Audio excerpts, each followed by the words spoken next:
আসসালামু আলাইকুম ওরহমতুল্লাহি আবরকাতুহ। আলহামদুলিল্লাহ রব্বিল আলমিন ওয়াল আকিবাতু লিল মুত্তাকিন ওয়াসসালাতু ওয়াসসালামু আলা সাইয়্যিদিল আশরাফিল আমবিয়া ওয়াল মুরসালিন ওয়া আলা আলিহি ওয়া আসহাবিহি আজমাইন। আম্মা বা'দ, ফাআউযু বিল্লাহি মিনাশ শাইতানির রাজীম। বিসমিল্লাহির রহমানির রহিম। ইন্না রাহমাতাল্লাহি করিবুম মিনাল মুহসিনিন। সাদাকাল্লাহুল আযীম ওয়া সাদাকা রাসূলুহুন নবিয়্যুল কারীম। আল্লাহ রাব্বুল আলামিনের দরবারে লাখো কোটি শুকর যে মাহে রমজান আমাদের হায়াতে জিন্দেগির মধ্যে আমরা পেয়েছি এবং রাসূল পাক সাল্লাল্লাহু আলাইহি ওয়াসাল্লাম রমজানকে 3 ভাগে ভাগ করেছেন। প্রথম দশক রহমতের, সেই রহমত পাওয়ার জন্য আমরা সিয়াম পালন করতেছি। আজকের তৃতীয় রমজান, রহমতের দশকের মধ্যে আমরা অবস্থান করছি। আল্লাহ রাব্বুল আলামিন রহমত দান করবেন ওই সমস্ত রোজাদার ব্যক্তিদের উপরে যারা তাকওয়া অর্জনের জন্যই, শুধুমাত্র আল্লাহর রেজামন্দি হাসিলের জন্যে,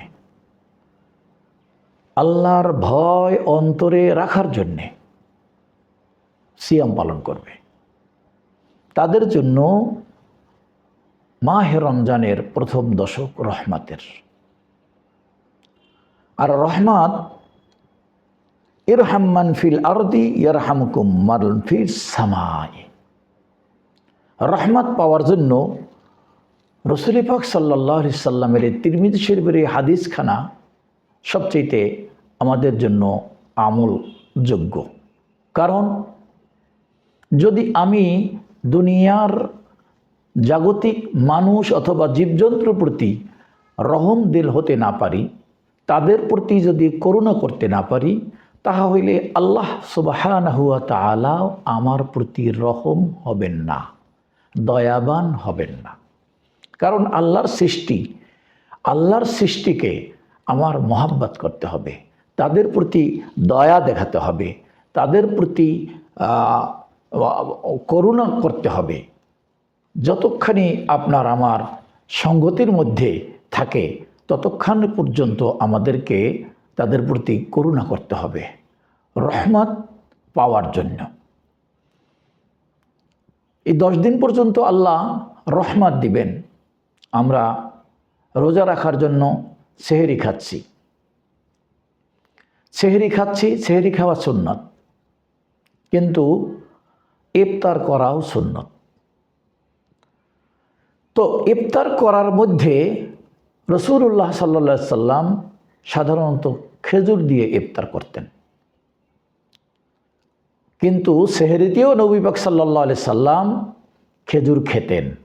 তাহলে আমরা সেহরি আর যাই খাই তার সাথে একটা খেজুর হলেও আমরা যেন সেহরিতেও খেয়ে নিই, সুন্নাতের নিয়তে। সেহরিতেও একটা খেজুর খাবো, ইফতারিতেও কমসে কম একটা খেজুর খাবো। রাসূল সাল্লাল্লাহু আলাইহি সাল্লাম যেহেতু ইফতারিতেও খেজুর দিয়ে ইফতার করতেন, আর সেহরি খাওয়ার শেষেও অথবা সেহরি কমসে কম একটা খেজুর খেতেন। অর্থাৎ সেহরি খাওয়া সুন্নাত, সেটা একটা খেজুর হলেও খেতে হবে। আর রাসূল সাল্লাল্লাহু আলাইহি সাল্লাম অন্যান্য খাবারের সাথে খেজুর খেতেন। তাই মাহে রমজানের এই তৃতীয় দিনে আপনাদের কাছে আর একটা ফাজাইলের কথা আমি জানানোর জন্য চিন্তা করেছি, যে আমরা নিজেরা তো রোজা রাখতেছি, সাথে সাথে আরও অনেক রোজাদার ব্যক্তি রয়েছে যারা অর্থ অভাবে অথবা সময়ের স্বল্পতার কারণে ইফতার করতে সুযোগ করতে পারে না। ইফতার রেডি করা, ইফতার জোগাড় করা, ইফতার ক্রয় করা, এরকম বিভিন্ন রকমের অসুবিধার কারণে তারা ইফতারিতে নিজেদেরকে সংযুক্ত করতে পারে না।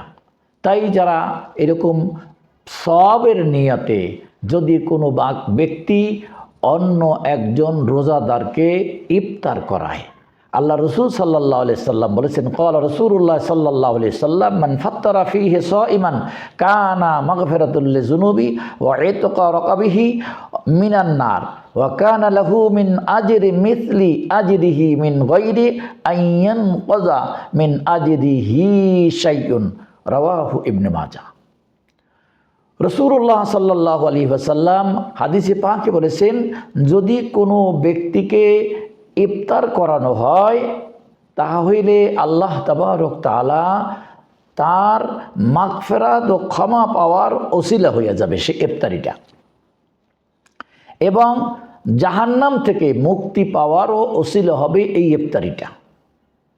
এই ইফতার করানোর দ্বারা আল্লাহ পাক ওই রোজাদারকে রোজা রাখার সমতুল্য সওয়াব দান করবেন। সুবহানাল্লাহ। সাহাবায়ে কেরাম আজমাইন রাদিয়াল্লাহু তাআলা আনহুদের মধ্যে কেউ কেউ বলেছেন যে, ইয়া রাসূলুল্লাহ, ইয়া হাবিবাল্লাহ, আমরা তো সামর্থ্যবান না, ইফতার করানোর মতো সামর্থ্য আমাদের নেই। আল্লাহ রসুল বলছে, যদি তোমরা একটা খুরমা, একটা খেজুর, এক পেয়ালা দুধ, এক ঢোক পানি দিয়েও যদি ইফতার করাও, তাহলে আল্লাহ সুবহানাহু ওয়া তাআলা তোমাকে ওই পরিমাণ সওয়াব দিবে যে রোজাদার যে রোজা রেখে যেই পরিমাণ সওয়াব পেয়েছে সেই পরিমাণ সওয়াব আল্লাহ তাবারক তাআলা তোমার আমার আমল নামায় লিখে দেবে। এই জন্য যদি আমাদের সঙ্গতি থাকে, সময় থাকে, সুযোগ থাকে, তাহলে আমরা রোজাদার ব্যক্তিদেরকে ইফতার করানোর জন্য আমরা সচেষ্ট থাকব, সব সময় চেষ্টা করব সওয়াবের নিয়তে। সওয়াবের নিয়তে আমার রোজা আল্লাহর কাছে কবুল হয়েছে কি হয় নাই সেটা তো আমার জানা নেই। এ কারণে যদি আমার এই ইফতার করানোর বিনিময়ে আল্লাহ আমাকে ওই রোজাদারের সমপরিমাণে সওয়াব দান করেন, তাহলে তো আমি রোজার সওয়াব পেয়েই গেলাম। এরপরে আল্লাহর কাছে মাগফিরাত পাওয়ার জন্য প্রথম দশকে আল্লাহর রহমতের জন্য দোয়া করা। আল্লাহর রহমত পাওয়ার জন্য আমি পূর্বেই বলেছি, ইরহাম মান ফিল আরদি ইয়ারহামকুমুল্লাহু মা ফিস সামা, যে রহম যদি জমিনের মানুষের মাখলুকের প্রতি আমি রহম করি, আল্লাহ আমার প্রতি রহম করবে। তো আমি জমিনে মাখলুকের প্রতি, মানুষের প্রতি রহম করব না, ইহসান করব না, আল্লাহর রহমতের আশাও করা যাবে না। সেজন্য রোজা রেখে আমরা সব সময় বিনয়ী থাকব, নম্র থাকব, খুব শান্তভাবে সিয়াম পালন করার আমরা চেষ্টা করব, যাতে করে আল্লাহ রব্বুল আলামিন এই রোজার মাধ্যমে আমাদেরকে জাহান্নাম থেকে মুক্তি দেন। অন্য আরেক হাদিস আছে, আসিয়ামু জুন্নাতুন, রোজা হচ্ছে ঢাল। যেমন যুদ্ধক্ষেত্রে মানুষ শত্রুর মোকাবেলা করতে গেলে সেই শত্রুর থেকে নিজেকে আত্মরক্ষার জন্য ঢাল ব্যবহার করে, রোজা হইল জাহান্নামের আগুনের জন্য একটা ঢাল। অন্য হাদিসে রাসূল সাল্লাল্লাহু আলাইহি সাল্লাম এই ইফতার করানোর ব্যাপারে আরও ফাজাইল বর্ণনা করেছেন। ওমান আসকা সাইমান সাকাহুল্লাহু মিন হাউদি শারবাতাল্লা ইয়াজমাউ হাত্তা ইয়াদখুলাল জান্নাহ। সুবহানাল্লাহ। যে ব্যক্তি কোনো রোজাদারকে পান করাবে, আল্লাহ পাক তার বদৌলতে কিয়ামতের ময়দানে হাউজে কাউসার তাকে পান করাবেন। সুবহানাল্লাহ। রোজাদার ব্যক্তিকে যদি একটু পানি পান করানো যায়, একটু শরবত খাওয়ানো যায়, বা একটা খেজুর খাওয়ানো যায়, তাই এই বিনিময়ে আল্লাহ তাবারক তাআলা আমাদেরকে হাউজে কাউসারের পানি পান করাবে। অন্য আরেক হাদিসে আছে, রোজাদারকে তৃপ্তি সহকারে খাওয়ালে আল্লাহ তাবারক তাআলা ওই ব্যক্তিকে হাসরের ময়দানে জান্নাতে যাওয়ার পূর্ব পর্যন্ত আর পানি পিপাসা লাগবে না, এক পেয়ালা হাউজে কাউসারের পানির বিনিময়। এই জন্য ভাইরা, আমরা আল্লাহর রহমতের আশায় দুনিয়ার মাখলুকের প্রতি ইহসান করব, আর রোজাদারকে ইফতার করিয়ে হাউজে কাউসারের পানি পান করার যোগ্যতা অর্জন করব, জাহান্নাম থেকে নাজাতের ওসিলা বানাবো। আল্লাহ যেন আমাদের সবাইকে সেই তৌফিক দান করেন। আমিন।